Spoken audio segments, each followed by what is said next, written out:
फिर आऊँगा बाबा होकर, फिर तुमको ठोकूंगा पीटूंगा याद दिलाऊंगा, फिर मरूंगा, फिर आऊँगा बाबा होकर, फिर तुम लोगों को ठोकूंगा पीटूंगा और ठीक हरिद्वार में डुबकी लगाई और आपके उस बयान के बाद ही उन्होंने आके महाकुंभ में डुबकी लगा ली।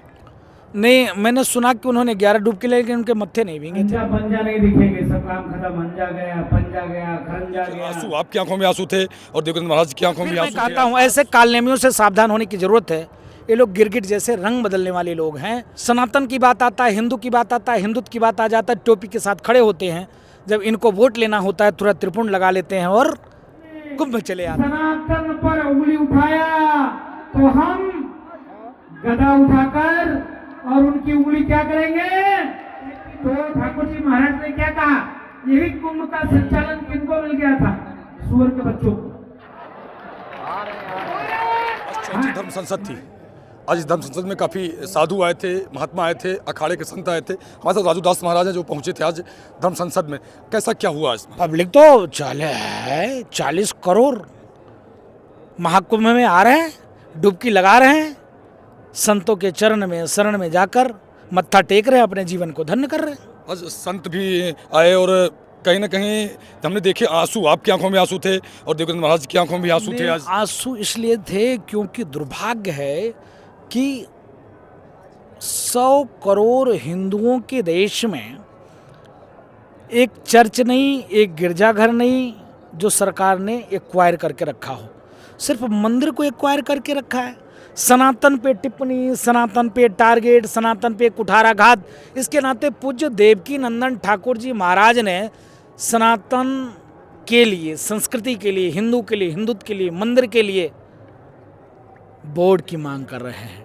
सबकी जिम्मेदारी है, इसके नाते रोना आया और कोई भाव नहीं है और कोई बात सोशल नहीं। मीडिया पे लोग काफ़ी तरह के टिप्पणियां कर रहे हैं, कह रहे हैं कि चौथी संसद से क्या होगा? अभी तक 3 धर्म संसद हुई, तब कुछ नहीं हुआ, चौथी से क्या होगा? देखो, मेरा काम है जगाना, मेरा काम है संघर्ष करना, बाकी हिंदुओं के ऊपर निर्भर करता है। अगर वो चाहते हैं हिंदुस्तान में सनातन संस्कृति, उनके बच्चे सुरक्षित रहें तो हमारे साथ आए। नहीं तो जैसे बांग्लादेश में ख़त्म होते के कगार पे हैं, पाकिस्तान से मार के भगा गए, दिए गए, अफगानिस्तान में 0 हो गए, सीरिया, ईरान, इराक, लेबनान में कभी थे, आज नहीं है, भारत से भी खत्म हो जाएंगे। आपने उस दिन कहा था अखिलेश यादव ने हरिद्वार में डुबकी लगाई और आपके उस बयान के बाद ही उन्होंने आके महाकुंभ में डुबकी लगा ली। नहीं, मैंने सुना कि उन्होंने 11 डुबकी लगाई लेकिन उनके मत्थे नहीं भीगे थे, पहली बात। दूसरी बात, उन्होंने अपने पार्टी के लोगों के मुंह पे जूता मारा। जो लोग कहते थे गंगा नहाने पापी जाते हैं, पाप धुलने, तो वो कौन सा पाप धुलने आए थे, ये पहले जवाब दे दे। और फिर मैं कहता हूँ ऐसे कालनेमियों से सावधान होने की ज़रूरत है। ये लोग गिरगिट जैसे रंग बदलने वाले लोग हैं। जब सनातन की बात आता है, हिंदू की बात आता है, हिंदुत्व की बात आ जाता है, टोपी के साथ खड़े होते हैं। जब इनको वोट लेना होता है तुरंत त्रिपुंड लगा लेते हैं और कुंभ में चले आते हैं। तो इसके नाते ऐसे कालनेमियों से सावधान होने की जरूरत है। कहा जाता है कि राजू दास को गोली मारो, राजू दास को जेल भेजो, राजू दास सब बाबा लायक नहीं, ऐसे लोग कह रहे हैं। देखो, अब ये हमको सर्टिफिकेट देंगे, जो राम भक्त के हत्यारे लोग सर्टिफिकेट देंगे। अरे उनसे पूछो, जो राजू दास की फोटो और भी कोई ले सकते थे, राजू दास की फोटो लिए जिसपे रुद्राक्ष पहना है, तुलसी पहना है, चंदन लगाए, वो फोटो पे मूत रहे थे, थूक रहे थे। हमने उनके बारे में टिप्पणी किया जिन्होंने नियत्ते राम भक्तों की सीना गोली से छलनी किया, जिन्होंने बाबरी मस्जिद की पैरोकारी की, मैंने उसका विरोध किया और उन्होंने व्यक्तिगत ले लिया। ये कहीं से उचित नहीं है। अब संदेश क्या देना चाहेंगे? ओनली संदेश कि हिंदू एक हो जाओ। अगर एक नहीं हुए तो तुम ऐसे ही राजनीतिक दल के चक्कर में पड़ते रहोगे और जैसे सीरिया, ईरान, इराक, लेबनान से तुम खत्म हो गए, एक दिन हिंदुस्तान से भी तुम खत्म हो जाओगे। राजू दास आज है, कल नहीं रहेगा, लेकिन तुम्हारी आने वाली पीढ़ी, क्योंकि मैं विरक्त हूँ, बाबा हूँ, बाल बच्चे तो होने नहीं है, फिर जिंदा हो के आऊँगा, फिर बाबा बनूंगा, फिर तुमको ठोकूंगा पीटूंगा सुधारूंगा, फिर मरूंगा, फिर आऊँगा बाबा होकर, फिर तुमको ठोकूंगा पीटूंगा याद दिलाऊंगा, फिर मरूंगा, फिर आऊँगा बाबा होकर, फिर तुम लोगों को ठोकूंगा पीटूंगा और ठीक करूंगा, और तुम्हारे तो बाल बच्चे हैं। जय सिया राम। धन्यवाद। हमारे साथ थे राजू दास महाराज, हनुमानगढ़ी के महंत। ठोकूंगा पीटूंगा मरूंगा और फिर आऊंगा, फिर ठोकूंगा पीटूंगा और मरूंगा, ऐसा संदेश देते हुए अपनी बाड़ी को विराम दिया। राजू दास जी महाराज, अब वो यहाँ से आगे वो संभालेंगे, क्या क्या बोलेंगे हमें नहीं पता। तो एक बार जोरदार तालियों से उनका स्वागत करें और आप सभी सच्चे सनातन हित में सनातन धर्म संसद से हमारे पूज्य राजू दास जी महाराज।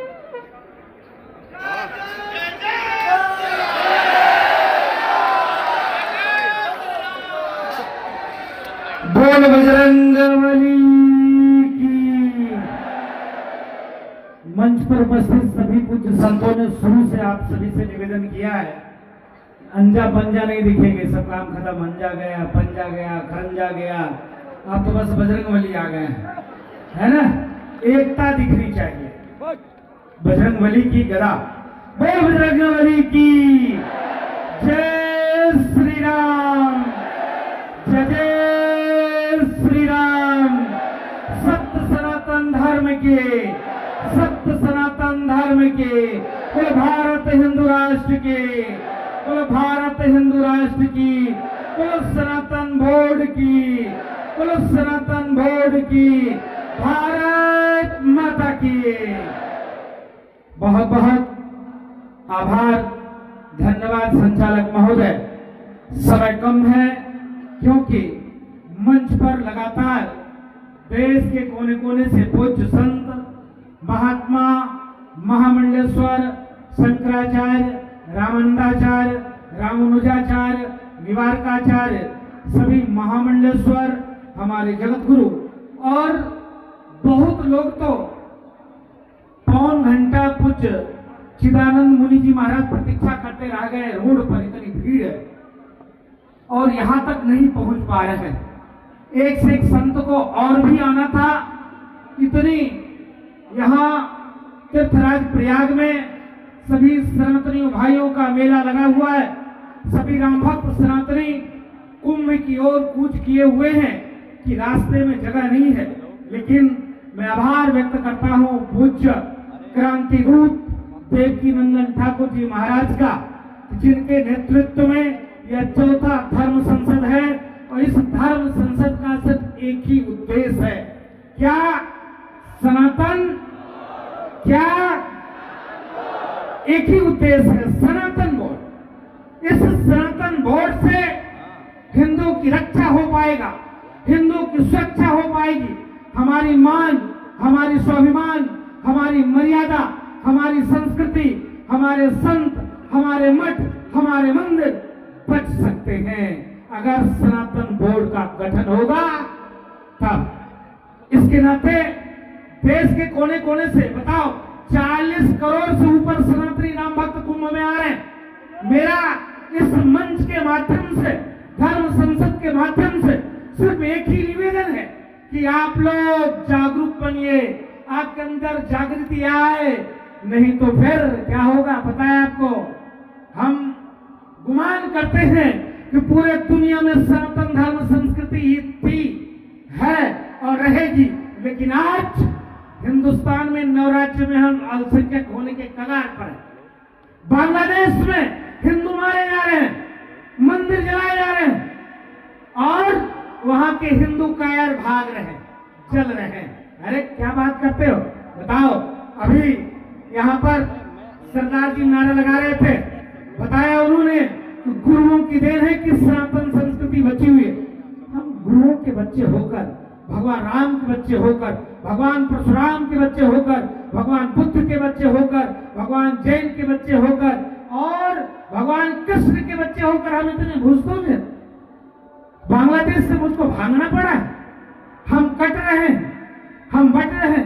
मोदी जी को कहना पड़ा है कि हम एक रहेंगे तो एक रहेंगे।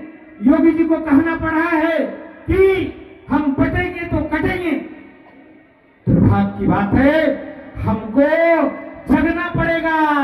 अगर अब किसी ने सनातन पर उंगली उठाया तो हम गदा उठाकर और उनकी उंगली क्या करेंगे? तोड़ देंगे। अगर किसी ने आंख दिखाने की कोशिश किया, उनकी आंखें फोड़ देंगे।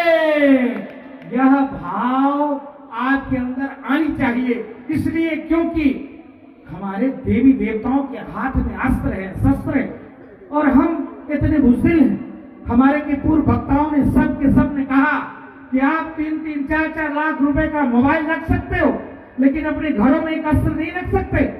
आज देखो बांग्लादेश की स्थिति क्या है, कहां जाएंगे वो लोग?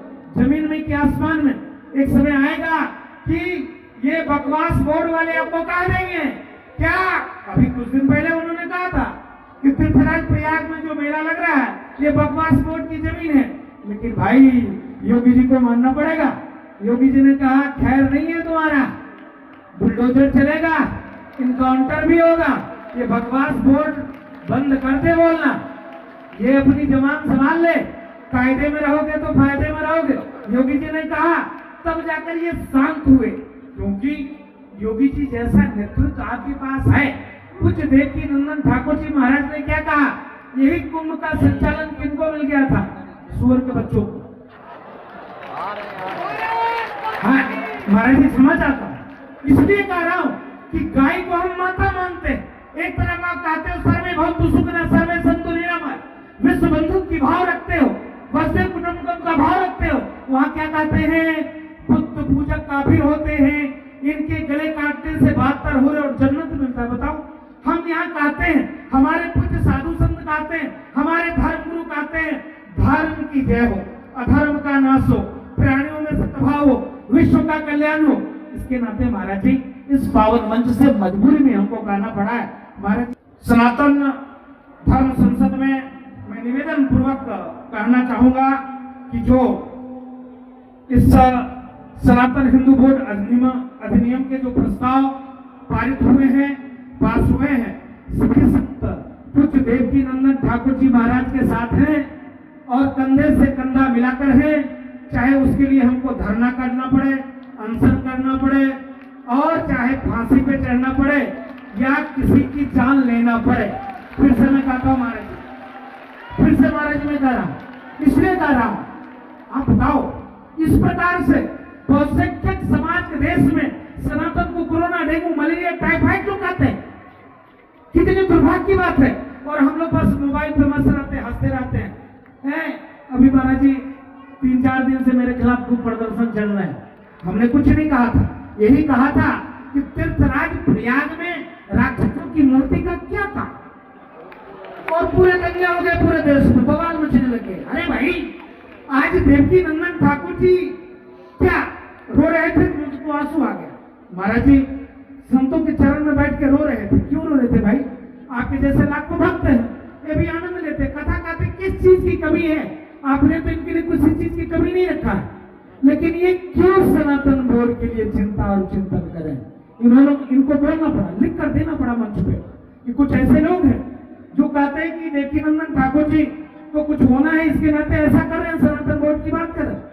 अरे सनातन बोर्ड अगर बनेगा तभी आप बचोगे। कान खोलकर हिंदुओं सुन लो, नहीं तो आने वाला जो दिन है बहुत खतरनाक दिन है। क्योंकि देख सकते हो बांग्लादेश में क्या हो रहा है, भारत में जम्मू कश्मीर में आपके साथ क्या हुआ। तो जहां पर इनकी जनसंख्या ज्यादा है, चादर और भादर की, वहां पर स्थिति क्या है ये सबने देखा है। इसके नाते अगर बचना है, संस्कृति को बचाना है, माँ बहन बेटियों की इज्जत सुरक्षित रखना है, मठ मंदिर की सुरक्षा बनाए रखना है, तो सनातन बोर्ड जरूरी है। बहुत बहुत साधुवाद, आभार, धन्यवाद। बोल बजरंगबली की। और महाराज जी 1 सेकंड में अपनी बात को खत्म करता हूँ। मेरा निवेदन है इस बोर्ड में महाराज जी एक मेरे तरफ से करेक्शन, एक शब्द और डालना है महाराज जी, कि जो लोग जिनको सनातन से प्यार नहीं, उनको भारत में अधिकार रहने का नहीं, वोट देने का अधिकार नहीं। जो तिरंगे को पकड़े, भारत को टुकड़े करने की बात करे, उसको एक बार अल्टीमेटम देकर और वोट देने का अधिकार, राइट खत्म कर देने से यहाँ के राजनेताओं की भी बुद्धि शुद्ध होगी। बहन बैठी हुई है, सांसद है, ये धार्मिक मंच है। बहुत बहुत आभार, धन्यवाद। बोल बजरंगबली की। ऐसा संदेश देते हुए अपनी वाणी को विराम दिया। राजदास महाराज ने फिर मिलती है। जय हिंद।